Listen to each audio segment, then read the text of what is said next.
on the latest on COVID, the number of confirmed cases has topped 1 million here in the U.S. More than 115,000 Americans have recovered as well from the virus, and more states are starting to reopen right now. 10 have lifted at least some of their restrictions. And we begin with the hard-hit state of New York, George, with our chief national affairs correspondent, Tom Yamas, tracking all the very latest for us. Good morning, Tom. Robin, good morning to you. Testing sites like this urgent care center just behind me have been busy as more tests become available. This, as Mayor de Blasio says, he's reached his limit when it comes to people breaking social distancing rules, and now says the NYPD will start arresting people. This morning, milestones in the war on COVID-19 that show its vicious nature. At least 1 million infected in the U.S. and nearly 60,000 dead. And now ABC News learning the death toll could be much higher, possibly even double. Experts urging doctors and officials to preserve data and medical specimens so scientists can figure out the precise number of deaths. I think it's really important to try to get these numbers right so that the public can understand sort of why we're sort of making these major sacrifices in terms of the economy and the major societal changes. The CDC warning deaths in the United States are likely to continue to rise, but say it could slow substantially with social distancing. In the virus epicenter in New York, crowds ignoring that mandate, packing public parks to watch the Thunderbirds and Blue Angels fly over.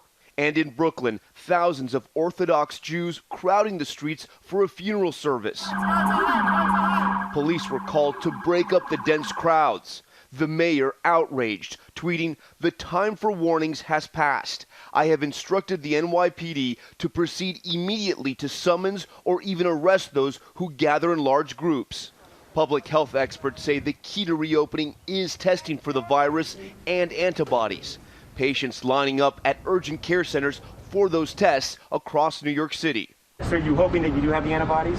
I am hoping I do have the antibodies. My body recovered from it, and I do have a sense of some sort of immunity. In Philadelphia, efforts underway to expand testing in underserved African American communities. Hi, how are you? I'm Dr. Dupri. Can I see your form? 200 cars of people packing this church parking lot. Some walked. Dr. Ada Stanford administering a nasal swab test. 1, 2, 3, 4, 5. Beautiful. The nation's top infectious disease expert, Dr. Anthony Fauci, says testing in the U.S. isn't perfect, but he believes we are heading in the right direction. If that doesn't happen, I'm going to go to them and say, what happened here? Why didn't it happen? And how can we fix it? But still, he's worried that without a treatment, the U.S. could be in for a bad fall.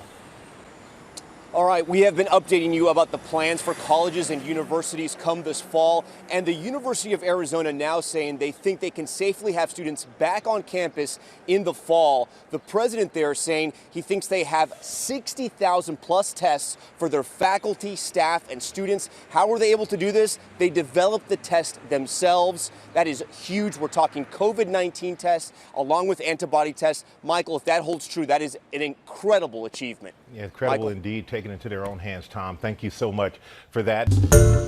Hi, everyone. George Stephanopoulos here. Thanks for checking out the ABC News YouTube channel. If you'd like to get more videos, show highlights, and watch live event coverage, click on the right over here to subscribe to our channel. And don't forget to download the ABC News app for breaking news alerts. Thanks for watching.